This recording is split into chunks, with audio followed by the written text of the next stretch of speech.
your Bible, turn it to Psalm 51. Ẹ mú Bíbélì yín, ẹ ṣí sí orin kọkànléláàádọ́ta. Psalm 51. Orin kọkànléláàádọ́ta. I will read stanzas 12, 11 and 12. Wọ́n ka ẹsẹ̀ kọkànlá àti ìkejìlá.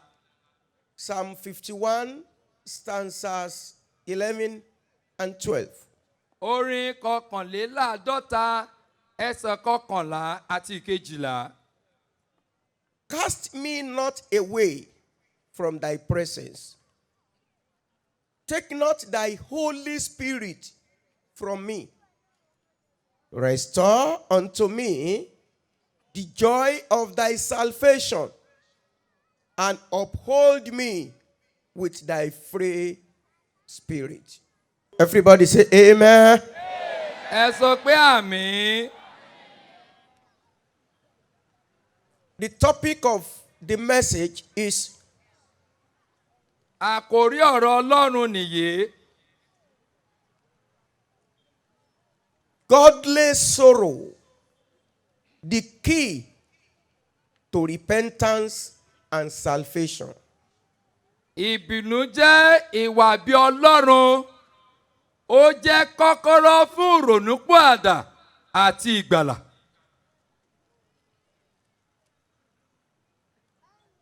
Godly sorrow, the key to repentance and salvation. Ìbínú jẹ́ ìwà bí Ọlọ́run. Ó jẹ́ kọ́kọ́rọ́ fún ìrònúpìwàdà àti ìgbàlà. In 2 Corinthians chapter 7, Nínú Kọ́ríńtì kejì, orí keje, verse 10. ẹsẹ̀ kẹwàá. 2 Corinthians chapter 7, verse 10. Kọ́ríńtì kejì, orí keje, ẹsẹ̀ kẹwàá. The Bible says, Bíbélì wí pé for godly sorrow worketh repentance to salvation, not to be repented of, but the sorrow of the world worketh death. nítorí pé ìbínú jẹ́ ẹni ìwà bí Ọlọ́run, a máa ṣiṣẹ́ ìrònúpìwàdà sí ìgbàlà tí kì í mú àbámọ̀ wá. Ṣùgbọ́n ìbínújẹ́ ti ayé a máa ṣiṣẹ́ ikú. From this passage, we are able to see two things. Níbi Bíbélì tá a kà yé, a rí ohun méjì. Number one, Àkọ́kọ́, godly sorrow. ìbínú jẹ́ ìwà bí Ọlọ́run. Godly sorrow. Ìbínú jẹ́ ìwà bí Ọlọ́run. Number two, Ìkejì, worldly sorrow. ìbínú jẹ́ ti ayé. Worldly sorrow. Ìbínú jẹ́ ti ayé. What is godly sorrow? Kí ni ìbínú jẹ́ ìwà bí Ọlọ́run? This is the sorrow which the Holy Spirit instigates over wrongdoings. Òun ni ìbínú jẹ́ tí Ẹ̀mí Mímọ́ máa ń mú jáde nínú ènìyàn nígbà téèyàn bá ṣe àṣìṣe. When the Holy Spirit instigates over the wrongdoings. Nígbà tí Ẹ̀mí Mímọ́ tó bá rí i pé èèyàn ti ṣubú sínú àṣìṣe tó wá ru sókè. Then what is worldly sorrow? Kí ni ìbínú jẹ́ ti ayé? Worldly sorrow is just a regret in which you even compare your wrongdoings with another one.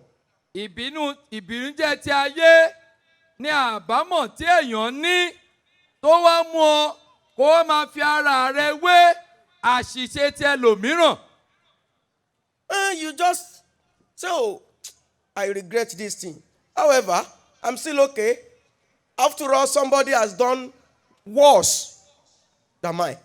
Mo kábàámọ̀ àṣìṣe tí mo ṣe yìí, ṣùgbọ́n síbẹ̀síbẹ̀ ẹlòmíì ṣáà ti ṣe jù mí lọ. You think about it within few minutes, you just forget it. O rò ó fúngbà díẹ̀, o sì gbé tì sẹ́gbẹ̀ẹ́ kan. That is worldly sorrow. Ó ní ìbínújẹ́ ti ayé. But godly sorrow, Ṣùgbọ́n ìbínújẹ́ ìwà bí Ọlọ́run. when you fall into sin Tó bá ṣubú sínú ẹ̀ṣẹ̀ and you are no longer comfortable, tí ara ò wá rọ̀ ọ́ mọ́, you are no longer comfortable. ara ò rọ̀ ọ́ mọ́, That is godly sorrow. òun ni ìbínújẹ́ ìwà bí Ọlọ́run.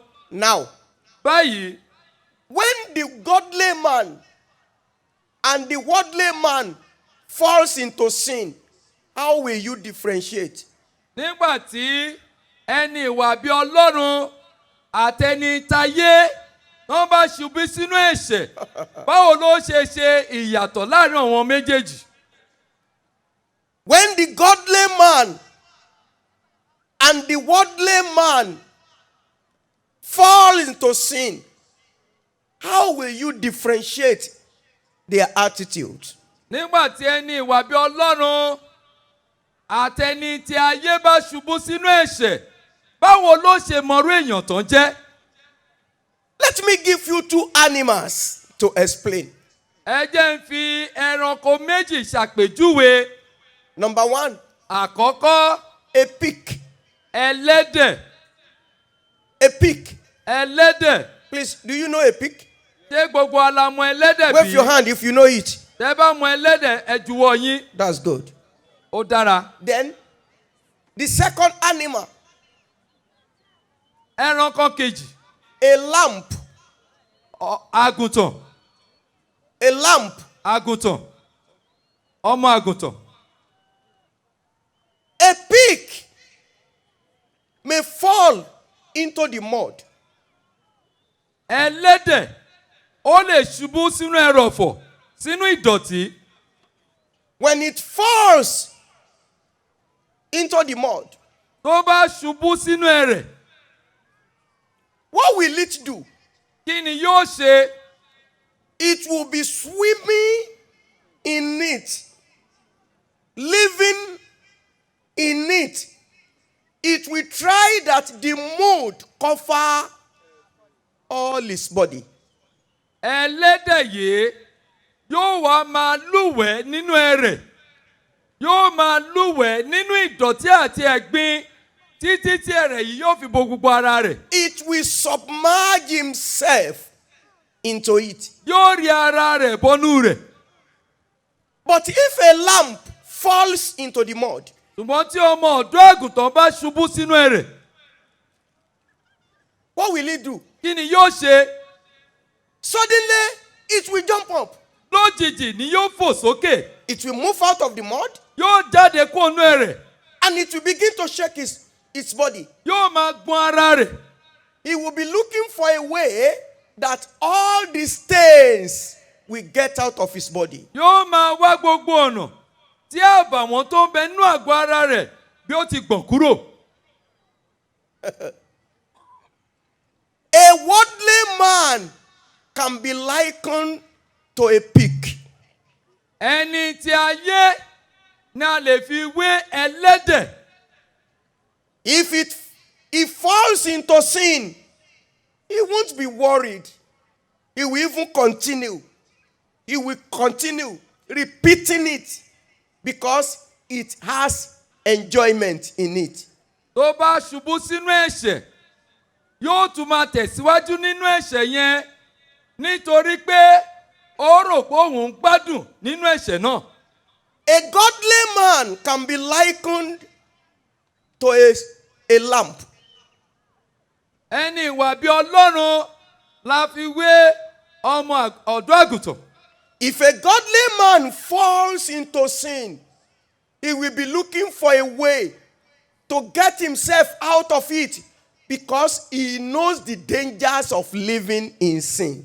Tí ẹni ìwà bí Ọlọ́run bá ṣubú sínú ẹ̀ṣẹ̀, yóò wá dìde, inú rẹ̀ yóò bàjẹ́, yóò máa wá bí ó ṣe máa kúrò nínú ẹ̀ṣẹ̀ yẹn. I still want to explain it better. Mo sì fẹ́ ṣe ìtumọ̀ rẹ̀ sí kó lè yé wa.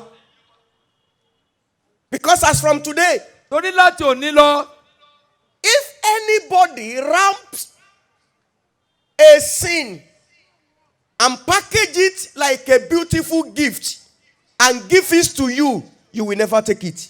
tí ẹnikẹ́ni tó bá mú ọ̀rá àbí ìwé tó ń dán tó fi wé ẹ̀ṣẹ̀ tó fún ọ gẹ́gẹ́ bí ẹ̀bùn ò ní gbà. Let me move further. Ẹ jẹ́ n tẹ̀síwájú. Why is it possible that a godly man can fall into sin?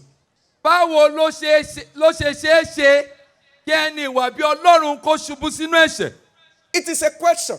Ìbéèrè ni o. Everybody be giving me answers differently from your mind. Gbogbo ènìyàn ẹ máa fún mi ní ìdáhùn nínú ọkàn yín. Why is it possible that a candidate for heaven can fall into sin? Báwo ni ó ṣe ṣeé ṣe fún ọmọ ìjọba ọ̀run kó ṣubú sínú ẹ̀ṣẹ̀? Oh, I ask again. Mo tún béèrè. Why is it possible for somebody who does not desire sin eventually falls into sin? Kí nìdí àti báwo ló ṣe ṣeé ṣe kí ẹni tí ò nífẹ̀ẹ́ sínú ẹ̀ṣẹ̀ kó wá ṣubú sínú ẹ̀ṣẹ̀? Several answers have been going on in your mind. Ọ̀pọ̀lọpọ̀ ìdáhùn ló ti ń lọ́nú ọkàn rẹ. But I will give you an answer. Ṣùgbọ́n wọ́n fún ọ ní ìdáhùn kan. Do you want me to give you the answer? Ẹ fẹ́ kí n fún yín ní ìdáhùn náà bí? Okay, wave your hand if you want me to give you the Ẹ answer. jọ̀wọ́ yín tẹ́ bá fẹ́ kí n fún yín. That's all right. Èyí dára. The answer is this. Ìdáhùn náà rèé o. There is difference between sin nature and the flesh. Ìyàtọ̀ wà láàárín ẹ̀dá ti ẹ̀ṣẹ̀ àti ẹran ara. There is clear difference between the nature of sin and the flesh. Ìyàtọ̀ gbangba-gbàngbà wà láàárín ẹ̀dá ti ẹ̀ṣẹ̀ àti ẹran ara. But the two are working together. Ṣùgbọ́n àwọn méjèèjì wọ́n jọ ń ṣiṣẹ́ papọ̀. The nature of sin lives in the flesh. Ẹ̀dá ti ẹ̀ṣẹ̀ ó ń gbé nínú ẹran ara. And sin nature always does one terrible thing.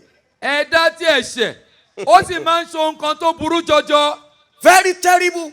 Ohun tó burú jọjọ. And that is why you must give your life to Jesus. Èrèdí nìyí tó ní láti fi ayé rẹ fún Jésù. Sin nature always does something very terrible. Ẹ̀dá tí ẹ̀ṣẹ̀ ó máa ń ṣe ohun tó burú jọjọ.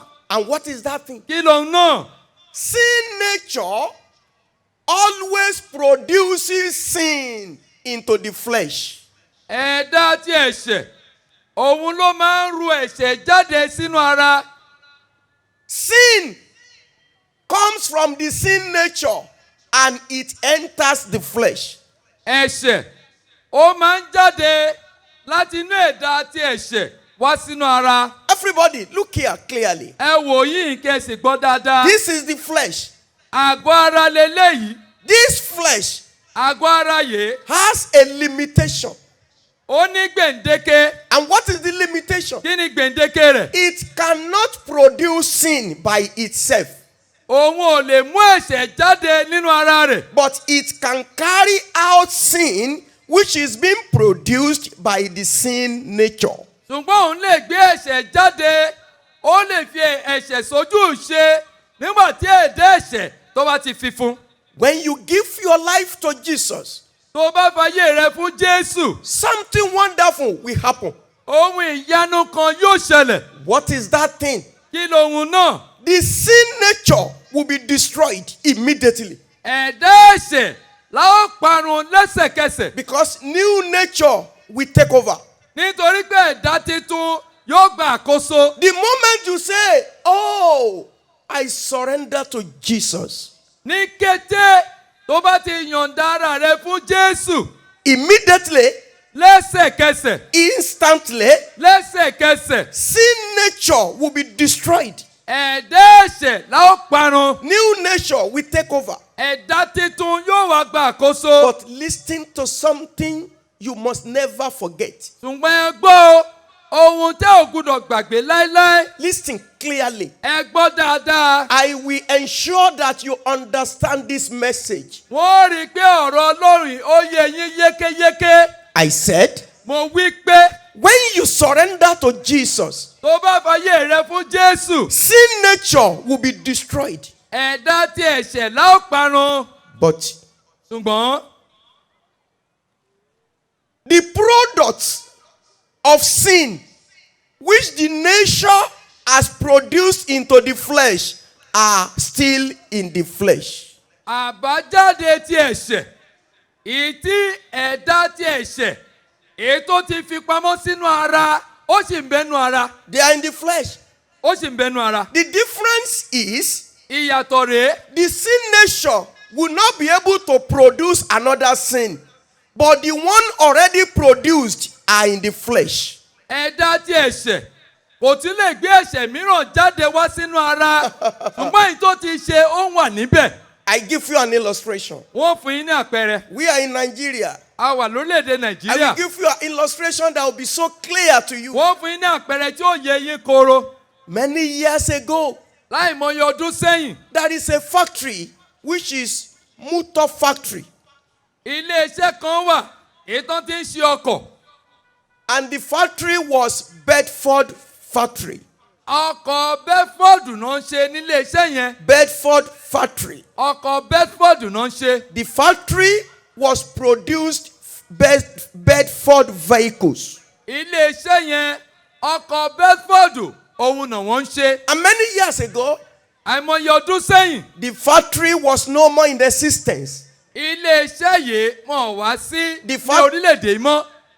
The factory has been crushed totally. Wọ́n ti tì í pa. But listen, Ṣùgbọ́n ẹ gbọ́ o, Bedford vehicles are still in the town. àwọn ọkọ̀ Bedford a sì ń lò wọ́n. Even though the factory is no more in existence, Bí ilé-iṣẹ́ yẹn bí ò tiẹ̀ sí mọ́. but Bedford vehicles are still in the town. Ṣùgbọ́n àwọn ọkọ̀ tán ti ṣe ó sì wà nílùú wọ́n sì ń lò wọ́n. But they are reducing gradually. Ṣùgbọ́n wọ́n ń dínkù They díẹ̀díẹ̀. are reducing gradually. Wọ́n ń dínkù díẹ̀díẹ̀. A time will come when you will no longer see Bedford vehicles. Àkókò ń bọ̀ tí irú ọkọ̀ Bedford yìí tá ò ní rí wọn mọ́. This is the explanation of sin nature and the flesh. Ìtumọ̀ ẹ̀dá ẹ̀ṣẹ̀ àti ẹran ara nìyí. If you give your life to Jesus today, Tó bá fi ayé rẹ fún Jésù lónìí, the factory of sin will be crushed. ilé-iṣẹ́ èyí tó ń gbé ẹ̀ṣẹ̀ jáde la ó parun. And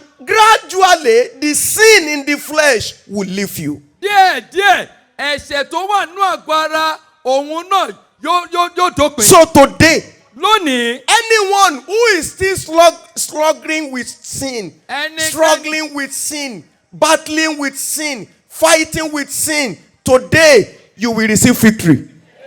gbogbo ọkàn tó sì ń bẹ́ ẹ̀ṣẹ̀ ja ìjàkadì, èyí tó sì ń bẹ́ ẹ̀ṣẹ̀ jagun, lónìí ó gba òmìnira rẹ. Let's move on. Ẹ jẹ́ á tẹ̀síwájú. If you fall into sin, what should you do? Tó bá ṣubú sínú ẹ̀ṣẹ̀, kí ló yẹ kó o ṣe? If you fall into sin, what should you do? Tó bá ṣubú sínú ẹ̀ṣẹ̀, kí ló yẹ kó o ṣe? I have to tell you this because flesh is there to tempt you. And if you are overcome by temptation, the end may not be good. Mo ní láti sọ èyí fún ọ, torí ẹran ara yóò máa dán ọ wò. Tó bá sì ń ṣubú bí ó ti ń dán ọ wò, òpin rẹ̀ kò ní dára. If you fall into sin, what should you do? Tó bá ṣubú sínú ẹ̀ṣẹ̀, kí ló yẹ kó o ṣe? Number one, Àkọ́kọ́, do not cover the sin. má ṣe bo ẹ̀ṣẹ̀ rẹ mọ́lẹ̀. Do not cover it. Má bò ó mọ́lẹ̀ o. If you cover it, tó bá bò mọ́lẹ̀. it will be exposed on the day of judgment. a ó wá gbé jáde ní ọjọ́ ìdájọ́. And that is terrible. èyí yóò sì burú jọjọ. Don't cover it. má bo ẹ̀ṣẹ̀ rẹ mọ́lẹ̀. Expose the sin. wá jẹ́wọ́ ẹ̀ṣẹ̀ yìí. Number 2, ìkejì. don't boast in self-confidence. wọ́n máa gbéraga nínú ìgboyà ara rẹ. Don't boast in self-confidence. má gbéraga nínú ìmúra àyà rẹ. Don't say nothing will happen. Nothing will happen. má sọ pé kò sí tó máa ṣẹlẹ̀. Hey, I tell you, mo sọ fún ọ. something will happen on the day of rapture. ohun kan yóò ṣẹlẹ̀ ní ọjọ́ ìgbàsókè. If you fall into sin, tó bá ṣubú sínú ẹ̀ṣẹ̀. do not say mercy will settle it. má sọ pé àánú yóò yanjú rẹ̀. I want to tell you tonight, mo fẹ́ sọ fún ọ ní àṣálẹ́ yìí. mercy of God cannot work for you when you deliberately fall into sin. àánú ọlọ́run kò ní ṣiṣẹ́ fún ọ tó bá mọ̀ọ́mọ̀ ṣubú sínú ẹ̀ṣẹ̀. Number 4, ìkẹrin. do not use excuse to defend yourself. má wàá lo àwáwí láti fi dáàbò bo ara rẹ láti fi pa ara rẹ mọ́.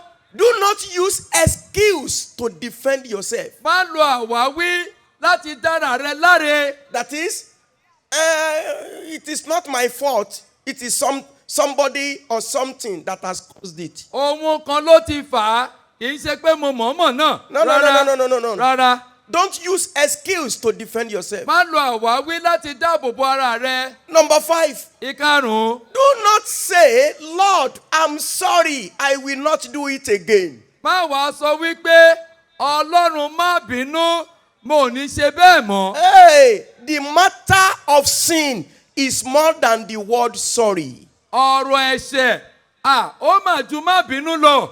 Please, I recap. wọ́n tuntun sọ. Because you have to be set free from the power of sin. tó ní aláti tú ọ sílẹ̀ kó lọ́wọ́ agbára ẹ̀ṣẹ̀. Before I tell you what you should not do, you must know what. Before I tell you what you should do, you must know what you should not do. kí n tó sọ fún ọ ohun tó yẹ kó o ṣe ó yẹ ń sọ fún ọ ohun tó o gbúdọ̀ ṣe. I said number 1, ó ní àkọ́kọ́. do not cover the sin. má bo ẹ̀ṣẹ̀ rẹ mọ́lẹ̀ o. Do not cover it. má bò mọ́lẹ̀. It is dangerous. ó léwu. Number 2, ìkejì. do not boast in self-confidence. má wàá máa gbéraga nínú ìgboyà ara rẹ. No, don't boast. rárá má gbéraga. Number 3, ìkẹta. do not say mercy of God will settle it. má wàá sọ pé àánú ọlọ́run yóò yanjú rẹ̀. Mercy of God is not for that. àánú ọlọ́run kì í ṣe fún yẹn o. Number 4, ìkẹrin. do not use your excuse to defend yourself. má máa lo àwáwí rẹ láti fi dáàbò bo ara rẹ. The husband who falls into sin should not say, it is my wife that caused it. ọkọ tó ṣubú sínú ẹ̀ṣẹ̀ má wàá máa dára lẹ láre pé aya mi ló fà á. Or the wife. tàbí aya. Then number 5, ìkarùn-ún. do not say, I am sorry, Lord, I won't do it again. má wàá sọ pé ọlọ́run má bínú mo ní ṣe bẹ́ẹ̀ mọ́. Don't say that. má sọ bẹ́ẹ̀ o. If you ever say that, tó bá sọ èyí the sin will condemn you. ẹ̀ṣẹ̀ náà yóò dá ọ lẹ́bi. Now, báyìí what you should do ohun tó yẹ kó o ṣe. if you fall into sin, tó bá ṣubú sínú ẹ̀ṣẹ̀. what are the things you should do? kí náà wọ́n ohun tó yẹ kó o ṣe. Number 1, àkọ́kọ́. acknowledge that you have sinned against God. wá gbà nínú ọkàn rẹ pé o ti ṣẹ̀ sí ọlọ́run. Just acknowledge, I have sinned against God. ṣáà gbà wípé o ti ṣẹ̀ sí ọlọ́run. Psalm 51 verse 4. orí kọkànléláàádọ́ta ẹsẹ̀ kẹrin. Psalm 51 verse 4.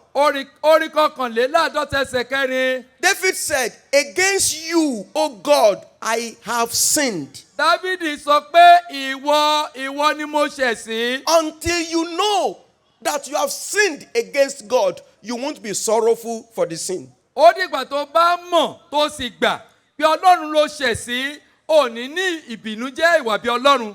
Then number 2, ìkejì. uncover the sin. wá sí ẹ̀ṣẹ̀ yẹn. Uncover it. ṣì má bò ó.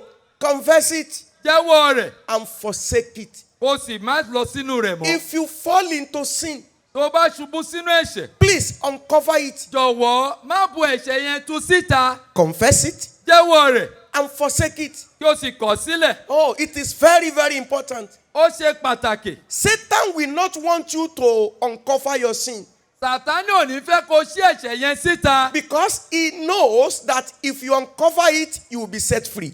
torí ó mọ̀ pé tó bá tú síta á fún ọ ní òmìnira. If you fall into sin, tó bá ṣubú sínú ẹ̀ṣẹ̀, uncover it, ṣí ẹ̀ṣẹ̀ yẹn síta, confess it, jẹ́wọ́ rẹ̀ then forsake it. kó sì kọ̀ sílẹ̀. Look for a reliable person and say, my friend, something has happened though. wá ẹni tó ṣe é fọkàn tán.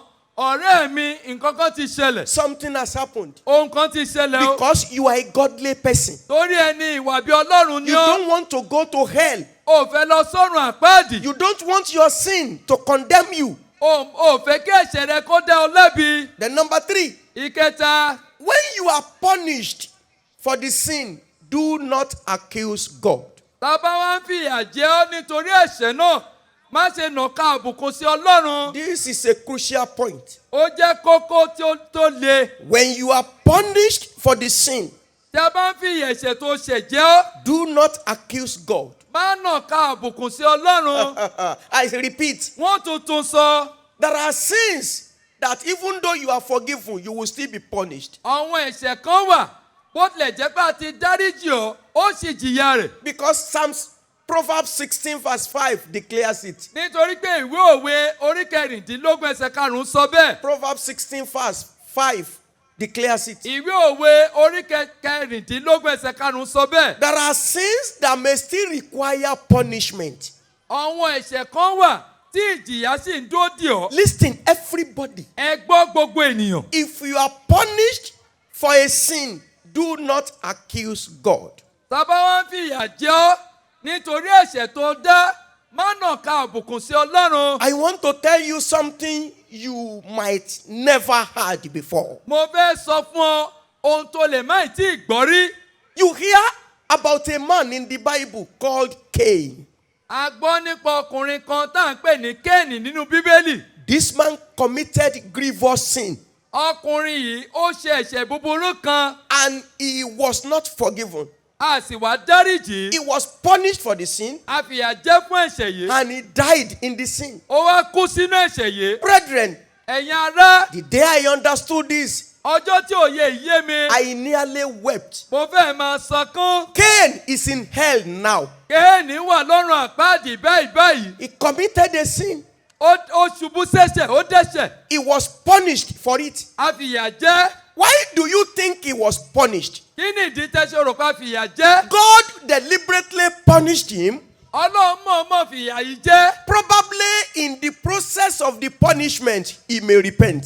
kí ọ̀nà ìjìyà yìí kó lè ronúpìwàdà. But he didn't repent. ṣùgbọ́n kò ronúpìwàdà. Somebody is hearing me tonight. èèyàn kan gbọ́ mi ní àṣálẹ́ yìí. You are going through punishment because of the sin you committed. ó ń la ìjìyà ẹ̀ṣẹ̀ tó ti dá kọjá. Do not accuse God. má nàka àbùkù sí Ọlọ́run. Why did Cain perish in the sin? kí ló dé tí Kéènì fi ṣègbé? Cain accused God. Kéènì ó nàka àbùkù sí Ọlọ́run. He accused God. ó nàka àbùkù sí Do Ọlọ́run. you know what Cain said? ǹjẹ́ mo ń tó sọ? Cain said, Kéènì wí pé, oh, the punishment of my sin is greater. ìjìyà ẹ̀ṣẹ̀ mi ó pọ̀ jọjọ. And that is Genesis chapter 4 verse 13. ìwé Genesis orí kẹrin ẹsẹ̀ kẹtàlá. Genesis 4 verse 13. ìwé Genesis orí kẹrin ẹsẹ̀ kẹtàlá. Cain said, Kéènì wí pé, the punishment of my sin is greater. ìjìyà ẹ̀ṣẹ̀ mi ó pọ̀ jọjọ. Please, brethren, ẹ̀yin ará ẹ jọ̀wọ́, Cain wouldn't have said that. kò yẹ kí kéyìí kó tẹnu rẹ̀ jáde. Cain didn't say, my sin is greater, but he said, my punishment is greater. Kéènì ò sọ wípé ẹ̀ṣẹ̀ òun pọ̀ jọjọ, ṣùgbọ́n ó ní ìjìyà ló pọ̀. Which means èyí túmọ̀ sí pé he was accusing God for the punishment. he never thought of his own sin. Ó nàka àbùkù sí Ọlọ́run fún ìjìyà ẹ̀ṣẹ̀ tó ń jẹ. Kò nàka àbùkù sí ara rẹ̀ fún ẹ̀ṣẹ̀ tó dá. That is worldly sorrow. Ìbìnújẹ́ ti ayé nìyí. That is worldly sorrow. Ìbìnújẹ́ ti ayé And we nìyí. have people like that in the church. A sì ní ọ̀pọ̀lọpọ̀ àwọn èèyàn bẹ́ẹ̀ nínú ìjọ. There are very many in the church. Wọ́n pọ̀ nínú ìjọ. Then we see another person in the book of Psalm. A tún rí ẹlòmíì nínú orin Dáfídì. In the book of Psalm, Nínú orin Dáfídì. the one said, Òun sọ wípé, "Oh Lord, pardon me, for my iniquity is great." ó ní Olúwa jọ̀wọ́ dáríjì mí torí ẹ̀ṣẹ̀ mi ga ó pọ̀. You can see the difference. Ṣé rí ìyàtọ̀ báyìí? Pardon me, O God, for my iniquity is great. Dáríjì mi Olúwa torí ìrékọjá mi ga. Cain said, "My punishment is greater." Kéènì sọ wípé ìjìyà òun ó ga jọjọ. But the psalmist says, "Oh, no, it is my sin that is greater." Ṣùgbọ́n orin Dáfídì òun sọ níbẹ̀ pé ẹ̀ṣẹ̀ òun ló ga jù. No wonder King David was forgiven. Abálájọ ta fi dáríjì ọba Dáfídì. I am setting you free from the bondage of sin through this message today. Mò ń tú ọ sílẹ̀ kó nínú àjàgà ẹ̀ṣẹ̀ nípa ọ̀rọ̀ Ọlọ́run tó ń gbọ́ yìí. Do not accuse God. Má nàka àbùkù sí Ọlọ́run. Don't ever say this is getting too much. Má sọ pé lè ti pọ̀ jù. Because Torí pé if you are punished for the sin on earth, it is better than you are being punished in eternity. tá a bá fi ìyà jẹ ọ́ lórí ẹ̀ṣẹ̀ tó dá láyé yìí, ó má sàn ju ká fi ìyà jẹ nínú ayérayé lọ. Then number 4, Ìkẹrin, what you should do when you fall into sin. ohun tó yẹ kó o ṣe tó bá ṣubú sínú ẹ̀ṣẹ̀. Be deeply sorrowful for the loss of salvation. Jẹ́ kí ìbìnújẹ́ rẹ kó jinlẹ̀ nítorí pé o sọ ìgbàlà nù. Be deeply sorrowful for the loss of salvation. Jẹ́ kí ìbìnújẹ́ rẹ kí ó jinlẹ̀ fún ìgbàlà tó sọnù. Hey, I want to say something. Mo fẹ́ sọ nǹkan kan. When you are sorrowful for sin, Tó bá ní ìbìnújẹ́ nítorí ẹ̀ṣẹ̀, do not just be sorrowful because of the sin committed, má kàn ní ìbìnújẹ́ lásán torí ẹ̀ṣẹ̀ tó dá. but be sorrowful because the Spirit of God has departed from you. Ṣùgbọ́n ní ìbìnújẹ́ torí ẹ̀mí Ọlọ́run ti fi ọ́ sílẹ̀. And if the Spirit of God departs from you, Tí ẹ̀mí Ọlọ́run bá wá fi ọ́ sílẹ̀, oh, you can imagine what will befall you. ẹ wá wo ohun tó lè ṣẹlẹ̀ sí ènìyàn. Number 1, Àkọ́kọ́, salvation will go finally. ìgbàlà yóò lọ pátápátá. It means you are now taken from the godly to the worldly. Èyí wá túmọ̀ sí pé a mú ọ kúrò ní ẹni ìwà bí Ọlọ́run lọ sínú ti ayé. It also means you are taken from the saint to the sinner. Ó tún túmọ̀ sí pé a mú ọ kúrò láàrin àwùjọ àwọn àyànfẹ́ lọ sí àwùjọ àwọn ẹlẹ́ṣẹ̀. It also means you are taken from the saved to the perished. Ó túmọ̀ sí pé a mú ọ kúrò lọ́dọ̀ àwọn ẹni ìgbàlà lọ sọ́dọ̀ àwọn ẹni ègbé. So many people are listening to me right now. Ọ̀pọ̀lọpọ̀ náà ń gbọ́ mi báyìí They báyìí. still think that their names are in the book of life. Wọ́n sì rò pé orúkọ wọn wà nínú ìwé ìyè. But I am telling you, Ṣùgbọ́n mò ń sọ fún ọ, they have fallen into sin. wọ́n ti ṣubú sínú ẹ̀ṣẹ̀. And the very day you fall into sin, Ọjọ́ tó sì ṣubú sínú ẹ̀ṣẹ̀, your name will be erased from the book of life. a ó pa orúkọ rẹ rẹ́ kò nínú ìwé ìyè. It will be erased immediately. A ó parẹ́ lẹ́sẹ̀kẹsẹ̀. Because Torí pé no sinner will inherit the kingdom of kò God. sí ẹlẹ́ṣẹ̀ tí ó jogún ìjọba Ọlọ́run. But today, Mọ́ lónìí, Jesus spoke to me. Jésù bá mi sọ̀rọ̀. He said, "My servant, Ó ní ìránṣẹ́ mi, preach to these people. wàásù fún àwọn kan wọ̀nyí. Let them be sorrowful of their sin. Jẹ́ kán ní ìbìnújẹ́ fún ẹ̀ṣẹ̀ wọn. Not just regret, but they should be sorrowful. Kì í ṣe àbámọ̀ ṣùgbọ́n ìbìnújẹ́. Because their names are no longer in the book of life. Torí orúkọ wọn kò sínú ìwé ìyè mọ́. And if their names are not in the book of Tí life, orúkọ wọn ò bá sì sínú ìwé ìyè, if they die today, tí wọ́n bá kú lónìí, they will not see God. wọn ò ní rí Ọlọ́run. Or if the rapture happens today, Tàbí tí ìgbàsókè bá ṣẹlẹ̀ they lónìí, will not be rapturable. àní lè gbà wọ́n sókè. But Jesus said, Jésù wípé speak to them today, báwọn sọ̀rọ̀ lónìí, because I will forgive them. nítorí èmi yóò dáríjì wọ́n. I will forgive them. Èmi yóò dáríjì wọ́n. Are you happy to hear that? Ẹnu rẹ dùn láti gbọ́ Shout yìí. hallelujah. Jesus said he will forgive you. Jésù lóun yóò dáríjì ọ́. He will forgive you. Ó lóun yóò dáríjì ọ́. He knows Ó mọ̀ that inwardly you are falling. pé o ti ṣubú sínú. You, this man, Ìwọ ọkùnrin yìí. your wife does not know that eternally you are falling. Aya rẹ̀ ò mọ̀ pé o ti ṣubú sínú.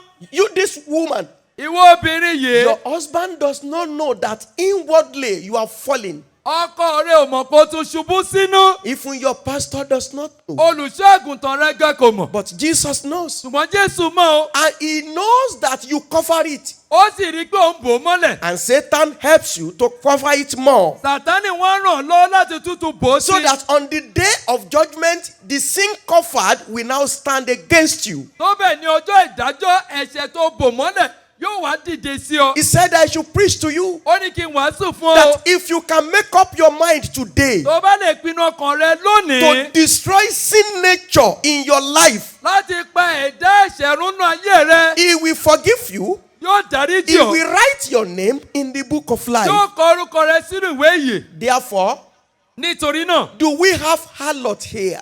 ta ní àwọn aṣẹ́wó láàrin wa bí? Do we have harlot here?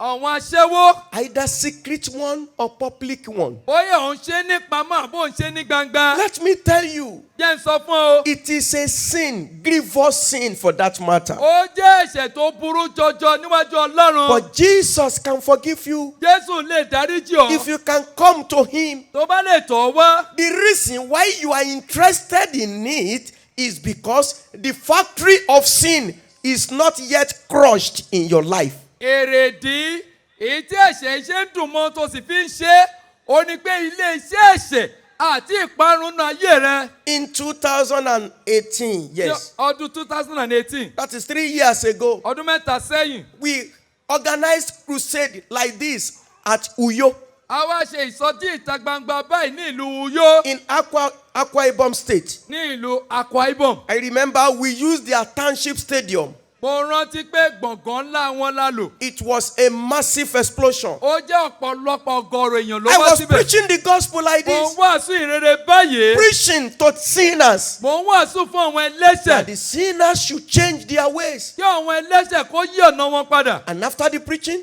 Lẹ́yìn ìwàásù, I asked those who want their sins to be forgiven to come out and surrender their lives to Jesus. mo pe àwọn tó ń fẹ́ kí adarí ẹ̀ṣẹ̀ wọn jì wọ́n kó wá fàyè wọn fún Jésù. So many people came. Ọ̀pọ̀lọpọ̀ wá. I prayed for them. Mo gbàdúrà fún I wọn. asked Jesus to wash away their sins. Mo bẹ Jésù kó fọ ẹ̀ṣẹ̀ wọn nù. I asked Jesus to write their name in the book of life. Mo sọ fún Jésù kó kọ orúkọ wọn sínú ìwé ìyè. Then we left.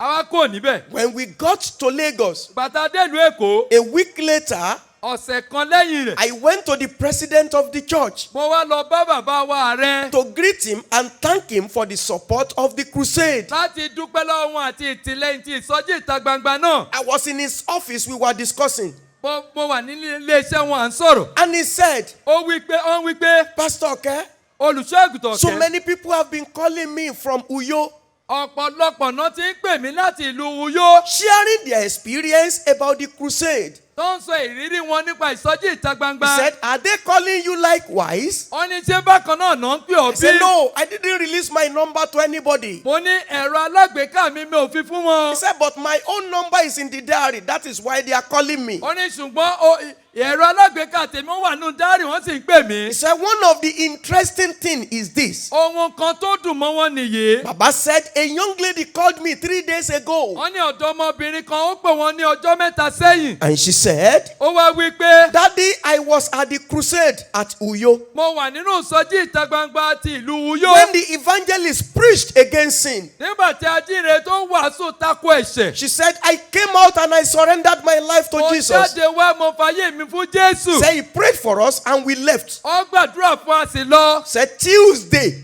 Ó ní ní ọjọ́ ìṣẹ́gun. crusade ended on Sunday. Ó parí ní ọjọ́ Olúwa. The lady said, on Tuesday, Ó ní ní ọjọ́ ìṣẹ́gun. a man came across him Ọkùnrin kan wá tọ̀ wá. and he called her. Ó wá pè é. Said, sister, Ó ní arábìnrin are you in this town?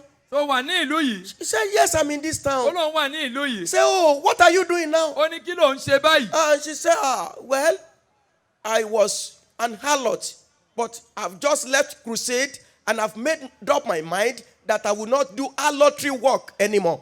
ó ní òwò nàbì lòun ń ṣe tẹ́lẹ̀tẹ́lẹ̀ rèé ṣùgbọ́n òun ti bá Jésù pàdé òun ò sì ní ṣe mọ́. And the man asked him, why are you doing harlotry? ọkùnrin yẹn wá bí kí ló dé tó ń ṣòwò nàbì. And the sister said, ìránṣẹ́bìnrin náà wá wí pé it is simply because I am an orphan. nítorí pé mi ò ní bàbá mi ò ní màmá mọ́. I don't have a father. mi ò ní bàbá I don't have a mother. mi ò ní màmá. And I have only one younger brother. mo sì ní ọmọdékùnrin kan tó jẹ́ àbúrò mi. Our elder brother is late. ẹ̀gbọ́n wa ọkùnrin ó ti kú. And there is no means to survive. kò sí ọ̀nà láti jẹ́ pé ká máa gbé. That is why I go into harlotry. èrèdí tí mo fi lọ sínú òwò nàbì And the nìyí. man said, oh, you went to crusade. arákùnrin náà wá sọ pé ó The lọ sí crusade ìsọjí was ìta just gbangba. ended. ìtọ́sẹ̀ parí. And the man said, oh, you were there. tó ó wà I níbẹ̀. said, yes, I've given my life to ó ní mo Jesus. ti fàyè mi fún Jésù. And I've determined, mo sì pinnu. if hunger will kill me, I am ready to die in hunger. I will never go back into tí harlotry. ebi yóò bá pa òun ṣetán láti kú òun ò ní lọ sínú òwò nàbì mọ́. And the man said, ọkùnrin náà wá wí do pé you have a certificate? tó ní ìwé ẹ̀rí bí. The lady said, I didn't have. ó lóun ò ní. Nobody is to send me to kò school. sẹ́ni tó máa rán lọ sí ilé ìwé. Do you learn a job? tó kọ́ṣẹ́ bí. The lady said, no. ó lóun ò And the kọ́ṣẹ́. man said, okay, don't worry. ọkùnrin náà ni máa yọ rẹ̀ I lẹ́nu. will take you to my company. wọ́n mú ọ lọ sí ilé iṣẹ́ mi. You will be working without a certificate. ó wà máa ṣiṣẹ́ láì ní ìwé And I ẹ̀rí. will be paying your salary. wọ́n sì máa sanwó ọ̀yà And fún at ọ. my company, nílé iṣẹ́ mi. as you are receiving ló salary, ti ń gbowó ọ̀yà. I will send you to school, wọ́n rán ọ lọ léèwé. including your younger brother. àti àbúrò rẹ̀ That ọkùnrin. was how Jesus settled the case of the lady. bí Jésù ṣe yanjú ọ̀rọ̀ tiẹ̀ The nìyẹn. lady was saved, àgbàálà. and the way opened for her. ọ̀nà tún là fún. So today, lónìí. anyone who will make up his mind ẹnikẹ́ni tí ó pinnu lọ́kàn rẹ̀. to come out of sin, láti jáde kó nú ẹ̀ṣẹ̀. your way will open in Jesus' name. ọ̀nà rẹ̀ yóò là lórúkọ Jésù. Some of you are making mistake. ọ̀pọ̀lọpọ̀ ló ń ṣàṣìṣe. You think living in sin will help you achieve it. ó rò pé gbígbénú ẹ̀ṣẹ̀ yóò ràn ọ́ lọ́wọ́ láti ṣàṣeyọrí. I am telling you, mo ń sọ fún ọ. if a man gives you money tí ọkùnrin bá fún ọ lówó to stock goods into your shop, láti rajà sínú ṣọ́ọ̀bù rẹ. and the man is sleeping with you, ọkùnrin náà wá ń bọ̀ ọ ṣe. let me tell you, jẹ́ ń sọ fún ọ. oh, by the time you die, tó o bá kú. by the time you die, tó o bá kú. and you and the man meet one another and meet each other in the hellfire, you will regret it. tí ìwà àti ọkùnrin náà tẹ́ bá bára iná ọ̀run àpáàdì ó kábàámọ̀ rẹ̀. But today, ṣùgbọ́n lónìí. Jesus asked me to tell you, Jésù ní sọ fún ọ. separate yourself from the man today. dára rẹ nígbà kò lọ́dọ̀ ọkùnrin náà. Decide tonight pinnu ní àṣálẹ́ yìí. that I don't want to live in sin mi ò anymore. fẹ́ gbénú ẹ̀ṣẹ̀ mọ́ o. The fornicators, ẹ̀yin alágbèrè. the fornicators, ẹ̀yin alágbèrè. the students who are listening to me, ẹ̀yin ọ̀dọ́ tẹ̀ ń gbọ́ mi. if you continue to fornicate, tẹ́ bá ń tẹ̀síwájú nínú àgbèrè. you are telling God, keep yourself far away from me. ó wá ń sọ fún Ọlọ́run Olúwa ìwọ ṣáà rìn jìnnà sí mi. Because the more you commit sin, torí bí o ti ń dẹ́ṣẹ̀. the more God will be far away from bẹ́ẹ̀ ni you. Ọlọ́run yóò jìnnà sí ọ. What about the adulterers àwọn onípanṣágà ńkọ́. and the adulteresses? àtàwọn onípanṣágà ọkùnrin àti The more you obìnrin. keep living in adultery, bí o ti ń gbénu ìgbé ayé panṣágà. the more hellfire will be nearing you. bẹ́ẹ̀ ni ọ̀run àpáàdì ń súnmọ́ o. Whereas bẹ́ẹ̀ sì ni the Bible says Bíbélì wípé we should be nearing home every day. ó yẹ ká máa súnmọ́lé lójoojọ́. In 2006, ní ọdún 2006 we set up a crusade like this at Elisha. àwa gbé ìsọjí ìta gbangba báyìí lọ sí ìlú Iléṣà. And God asked me to preach on saving the adulterers. Olúwa ní kí n wàásù lórí gbígba àwọn panṣágàlà. Saving the adulterers. gbígba àwọn panṣágàlà. After the preaching, lẹ́yìn wàásù. I made altar call for ó salvation. wá pe ìpè fún ìgbàlà. And people came out for àwọn salvation. èèyàn sì jáde fún ìgbàlà. They took decision form and they were filling it Wọ́n gba- desperately. wọ́n gba ìwé ìpinnu wọ́n sì ń fọwọ́ sí kíákíá. We left the crusade. a kúrò nínú ìsọjí ìta gbangba. When we got to Lagos, bàtà dẹ́kọ̀ọ́. we were discussing. àwa ń sọ̀rọ̀. People were giving reports about the àwọn crusade. èèyàn wá ń sọ fún ohun tó ṣẹlẹ̀. And one of our people came to me. ìkan náà àwọn èèyàn wá tọ̀ mí wá. She said, ó wí pé Daddy, at Elisha, bàbá ní ìlú Iléṣà. when you preach against sin, nígbà tẹ wàásù tako ẹ̀ṣẹ̀. when we were distributing the decision form, ìgbà tá à ń pín ìwé ìpinnu. she said, an old woman came. Obìnrin àgbà kan wá. An old woman, for that matter. Obìnrin àgbà. The woman came Ó wá. begging for decision form. Ó wá ń bẹ̀bẹ̀ fún ìwé ìpinnu. Begging for decision form. Ó ń bẹ̀bẹ̀ fún ìwé That ìpinnu. please give me decision Ẹ form. jọ̀ọ́ fi ìwé ìpinnu fún mi. I want to surrender my life Mo to fẹ́ Jesus. fọ ayé mi fún Jésù. Truly, I've been in the church for many Mo years, ti wà ní ìjọ fún àìmọye but I ọdún. don't have salvation Ṣùgbọ́n mi ò ní ìgbàlà. because I am still committing adultery. Nítorí pé òun sì ń ṣe panṣágà. According to the report I had, Gẹ́gẹ́ bí ọ̀rọ̀ tí mo gbọ́. the woman asked the old woman, the woman who was giving me the report, Obìnrin wá bí obìnrin àgbáyé Mama, arúgbó yìí. Mama, you say you are still committing adultery Ẹlẹ́sìn ṣe panṣágà. at this age. Pẹ̀lú ọdún iye ọmọ ọdún She yìí. said, it is true, Ó ní òótọ́ ni o. but I don't want to go to hell. Ṣùgbọ́n òun ò fẹ́ lọ sọ́run I don't àpáàdì. want to go to hell. Òun ò fẹ́ lọ sọ́run And àpáàdì. she was asked, what is your age? Wọ́n wá bí ọmọ ọdún wo nìyí. What is your age? Ọmọ ọdún wo gan The nìyí. woman replied, Ó wá dá lóhùn. I am up to 80 years. Ó ní òun ti tó ọmọ ọgọ́rin ọdún. You can see the power in preaching the gospel. Ẹ lè rí agbára tó wà ní ọ̀rọ̀ Ọlọ́run. Recently, I was thinking about the report. Láìpẹ́ jọjọ mo bẹ̀ sí ronú lórí I rẹ̀. said, no one knows. Maybe 2 years after the crusade, the woman might have died. Mo ní kò sẹ́ni tó mọ̀ bí ọdún méjì lẹ́yìn ìsọjí ìta gbangba. 80 Ìyá ilé kù. 80 years committing adultery. Màmá ọgọ́rin ọdún tó sì ń ṣe panṣágà. Where did she get the strength to do it? Ibo náà ti rí okun láti ṣe. That means Èyí túmọ̀ sí pé sin nature was still working in her life. ẹ̀dá ẹ̀ṣẹ̀ sì ń ṣiṣẹ́ nínú ara wọn. So many people are here today. Ọ̀pọ̀lọpọ̀ ló wà ní ìlú If òde. not all this Tó congregation, bá ń ṣe gbogbo àwùjọ yìí. today is the day when your name will be written in the book of life. Òní ìlọ́kọ̀ọ́rùkọ yín sínú ìwé ìyè. Because Torí pé you will not go to hell. òní lọ sọ́run àpáàdì. That is not the reason why we are here. Kì í ṣe èrèdí tá a fi wà ní ìyìn nìyí. What about the abortionists? Àwọn tó ń ṣẹ́yún ń Those kọ́. of you who are committing abortion. Ẹ̀yin tẹ̀ ń ṣẹ́yún. You are committing abortion. Ẹ̀ ń ṣẹ́yún. The ladies who are committing abortion. Àwọn obìnrin tó ń ṣẹ́yún. The married women who are committing abortion. Àwọn abilékọ tó ń ṣẹ́yún. Oh, you are jeopardizing with destruction. Ìparun ló máa fi ń ṣeré. With destruction. Ìparun ló fi ń ṣeré. What about the pornographers? Àwọn tó wá ń wo ọkùnrin àti obìnrin ní ìhòòhò ń kọ́. Pornographers. Tó ń wo ọkùnrin àti obìnrin ní ìhòòhò. That one is becoming rampant now. Èyí ó ti wọ́pọ̀ báyìí o. Because almost everybody has a telephone. Torí gbogbo èèyàn ló ní ẹ̀rọ alágbèéká. When you connect your telephone Tó bá ti mú ẹ̀rọ alágbèéká rẹ. and you start browsing to the website of pornography, Tó wá bẹ̀ sí ń lọ sí ẹ̀rọ ibi tọkùnrin àti obìnrin wà ní ìhòòhò. you begin to watch pornography. Ó wá ń wo ọkùnrin àti obìnrin ní ìhòòhò. The more you watch pornography, the more God will be far away from you. Bí o ṣe ń wo àwòrán yìí ni Ọlọ́run jìnnà rere sí ọ. That is why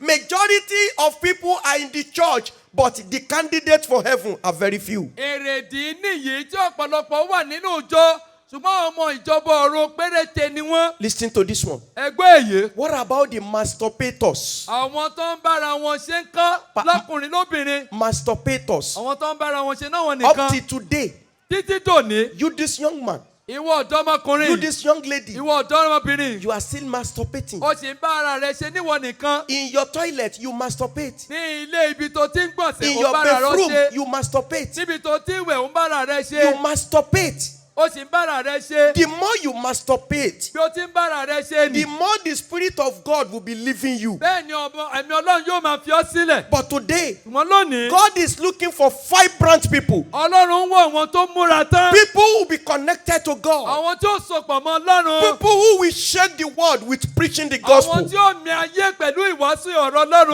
But that can only be done Èyí ló lè ṣeé ṣe. when your sins are washed away. Tá a bá fọ ẹ̀ṣẹ̀ rẹ nù. What about the unfaithful? Àwọn aláìṣòótọ́ ń kọ́. You, this woman, Ìwọ obìnrin yìí. up till today, Títí dòní. you are not faithful to your husband. O ṣolóòótọ́ sí ọkọ rẹ. And this man is not faithful to his wife. Ọkọ náà ò ṣolóòótọ́ sí aya So rẹ̀. many people are not faithful to God. Ọ̀pọ̀lọpọ̀ ni o ṣolóòótọ́ sọ́lọ́run. Let me tell you, Jẹ́ ń sọ fún the ọ. Bible says Bíbélì wí pé the unfaithful will go into hell fire. àwọn aláìṣòótọ́ yóò lọ sọ́run àpáàdì. Finally, Ní àkótán, those who parade themselves with masquerade. àwọn tó wá ń gbégún kọ́. Those who parade themselves with masquerade. Àwọn tó ń wọ ìkú tó ń gbégún. How can a human being call himself a god? Báwo ni ènìyàn máa ṣe àpẹẹrẹ rẹ̀ ní Ọlọ́run? How can you call yourself a Ní god? Ọlọ́run kékeré. You are not a god. Ó ń ṣe Ọlọ́run. When people are serving you, worshiping you, Nígbà táwọn èèyàn ń sìn ọ́, it means tó ń bọ́, you parade yourself with Satan. ó wá ń fi Sátánì ló fi yíra rẹ̀ ká. Masquerade cannot save you. Ègún kò lè gbà ọ́. I am preaching to the whole city of Ó Ogbomoso. wàásù gbogbo ìlú Ògbómọ̀ṣọ́. Masquerade cannot save you. Ègún kò lè gbà ọ́ là o. Masquerade is a deceit. Egúngún ẹ̀tàn ni. Masquerade is a way to hellfire. Egúngún ọ̀nà sí ọ̀run àpáàdì ni. If you can surrender your life to Tó Jesus, bá lè yọ̀ǹda ayé rẹ fún Jésù. Jesus will save you. Jésù yóò gbà ọ́ là. He will save the smokers. Yóò gba àwọn tó mu sìgá He là. will save the ritualists. Yóò gba àwọn tó fi ènìyàn ṣòwò là. Nítorí náà, A great book has been brought here. ìwé ńlá láti ṣí sílẹ̀ láti gbé wá o. The book is open now. Ìwé náà ti ṣí sílẹ̀. And a mighty hand has taken a pen. Ọwọ́ ńlá sì ti mú kálámù. A mighty hand has taken a pen. Ọwọ́ ńlá kan ti mú kálámù. The name of so many people will be written in the book. Orúkọ ọ̀pọ̀lọpọ̀ la ó kọ sínú And ìwé that náà. is the book of life. Èyí sì ni ìwé ìyè. Sinners will be forgiven tonight. Àwọn ẹlẹ́ṣẹ̀ la ó dáríjì Sinners will láṣálẹ́ be yìí. forgiven tonight. Àwọn ẹlẹ́ṣẹ̀ la ó dáríjì láṣálẹ́ yìí. Provided if you can acknowledge yourself. Tó bá wá yọ̀ǹda ara If you rẹ. don't say, no, I don't want anybody to see me. Ó bá sọ pé mi ò fẹ́ kẹ́nikẹ́ni kí ó rí mi. It is better they see you today Ó dáa kán rí ọ lónìí. rather than see you in hellfire. Kán rí Ọlọ́run àpáàdì lọ. Everybody rise to your feet. Gbogbo ènìyàn dìde dúró. Rise to your feet. Ẹ dìde dúró. The door of salvation is open. Ilẹ̀kùn ìgbàlá ti ṣí sílẹ̀. You may die tomorrow. O lè kú lọ́la. You may die at any time. O lè kú nígbàkigbà. It doesn't matter. O ní í ṣe. What matter is for you to make heaven. Ohun tó ní í ṣe ni pé kó dọ́run. Therefore, Nítorí náà. is there anyone here tonight Sára ẹnikẹ́ni ní àṣálẹ́ yìí. who will say, Father, Èyí tó retí yóò sọ pé bàbá. destroy this nature of sin in me. Pa ẹ̀dá ẹ̀ṣẹ̀ run nínú mi. Forgive me Dáríjì mi. and write my name in the book of O sì life. kọ́rúkọ mi sínú ìwé I yìí. want to make altar call now. Mo fẹ́ pè wá síwájú I báyìí want to o. make altar call Mo now. fẹ́ pè wá síwájú If you báyìí. are ready for Mo salvation, bá ṣe tán fún ìgbàlà. it is a good thing. Ó jẹun tó dára o. Don't let anybody disturb you. Má jẹ́ kẹ́nikẹ́ni kó di ọ If there are lọ́wọ́. things on the way, please remove them, remove them, remove them. Lọ́jọ́ ọ̀nà mú wọn kúrò. One, Ọ̀kan. if you want Tó salvation, bá ń fẹ́ ìgbàlà. the floor is open. Ilẹ̀kùn ti ṣí Come o. out quickly. Jáde kíákíá. Run to Jesus for Lọ́wọ́ salvation. sọ́dọ̀ Jésù fún Run to ìgbàlà. Jesus for salvation. Lọ́wọ́ sọ́dọ̀ Jésù fún Run to ìgbàlà. Jesus for salvation. Lọ́wọ́ sọ́dọ̀ Jésù He fún will ìgbàlà. forgive you. Yóò dáríjì o. He will forgive you. Yóò dáríjì He o. will write your name in the book of life. Orúkọ rẹ̀ sínú ìwé yìí. Jesus can forgive sinners. Jésù lè dáríjì Jesus ẹlẹ́ṣẹ̀. can forgive sinners. Jésù lè dáríjì Jesus ẹlẹ́ṣẹ̀. can forgive sinners. Jésù lè Oh, dáríjì ẹlẹ́ṣẹ̀. two. Ìkejì. Please run. Run to Jesus for salvation. Lọ́wọ́ sọ́dọ̀ Jésù fún ìgbàlà. Run to Jesus for salvation. Lọ́wọ́ sọ́dọ̀ Jésù Run fún to ìgbàlà. Jesus for salvation. Lọ́wọ́ sọ́dọ̀ Jésù fún He will ìgbàlà. save you. He will save you. Yóò gbà ọ́ là o. Please, you have to run. You have to run. You have to Ẹ run. sáré tètè. You have to run. Ẹ sáré He will tètè. forgive you. Yóò dáríjì He o. will write your name in the book of Yóò life. kọrúkọ rẹ̀ sínú ìwé He will yìí. write your name in the book of Yóò life. kọrúkọ rẹ̀ sínú ìwé yìí. 3. Ìkẹta. Don't doubt your salvation. Má ṣe fi ìgbàlà rẹ Don't dọ́là. doubt your salvation. Má ṣe iyèméjì Jesus ìgbàlà rẹ. loves you. Jésù fẹ́ràn rẹ. Jesus loves you. Jésù fẹ́ràn The rẹ. moment He forgives Tó you, bá dáríjì o. oh, you are set free. Yóò tú ọ sílẹ̀. You are set free. Yóò tú ọ sílẹ̀. Close your eyes. Lay your right hand on your chest Di ojú rẹ. Bí ọwọ́ rẹ lókun àyà rẹ. and say after me. Kí o sì máa sọ tẹ̀lé mi. Say Jesus. Sọ pé Jésù. Say it louder. Say Jesus. Sọ sókè pé Jésù. Forgive me. Dáríjì mi. Forgive me. Dáríjì mi. My heart is rent. Ọkàn mi ó gbọgbẹ́. My heart is rent. Ọkàn mi gbọgbẹ́. Jesus, Jésù. pardon me. Dáríjì mi. I will never Mi ò ní padà commit sin anymore. lọ dẹ́ṣẹ̀ mọ́. Write my name Kọ orúkọ mi in the book of life. sínú ìwé ìyè. And I will serve you. Wọ́n sì máa sìn ọ́. I will serve you. Wọ́n máa sìn ọ́. I will serve you Wọ́n máa sìn ọ́. throughout my life. Ní gbogbo ọjọ́ ayé mi. The power of holiness Agbára ìwà mímọ́. come upon me. Wá bà lé mi. Everybody say amen. Ẹ sọ pé àmín. Oh Lord God, I thank you. I worship you. Olúwa Ọlọ́run mo júbà rẹ. These ones have come to you once again. Àwọn ọkàn yìí tún ti tọ̀ wá lẹ́ẹ̀kan sí. They are added to the members of the kingdom of God today. A ti fi wọ́n kún èrò ìjọba Ọlọ́run lónìí. Lord, I pray, Bàbá mo gbàdúrà. as these ones Bí àwọn ọkàn wọ̀nyí. are deciding for you tonight, Tó ń pinnu fún ọ ní àṣálẹ́ yìí. my Father and my God, Bàbá mi àti Ọlọ́run mi. accept them in Jesus' name. Tẹ́wọ́ gbà wọ́n lórúkọ Jésù. The true message of salvation, Òtítọ́ ọ̀rọ̀ ìgbàlà. accept them in Jesus' name. Tẹ́wọ́ gbà wọ́n lórúkọ Jésù. Destroy the sin nature in them in Jesus' name. Pa ẹ̀dá ẹ̀ṣẹ̀ run nínú wọn lórúkọ Jésù. The product of sin in their life, Father, kill it in the name of Jesus.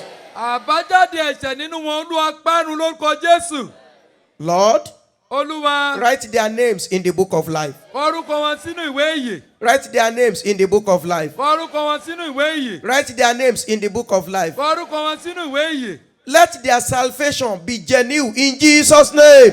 Jẹ́ kí ìgbàlà wọn kó di dájúdájú lórúkọ Jésù. In Jesus' mighty name we pray. Lórúkọ Jésù Kristi alágbára la gbàdúrà. Congratulations.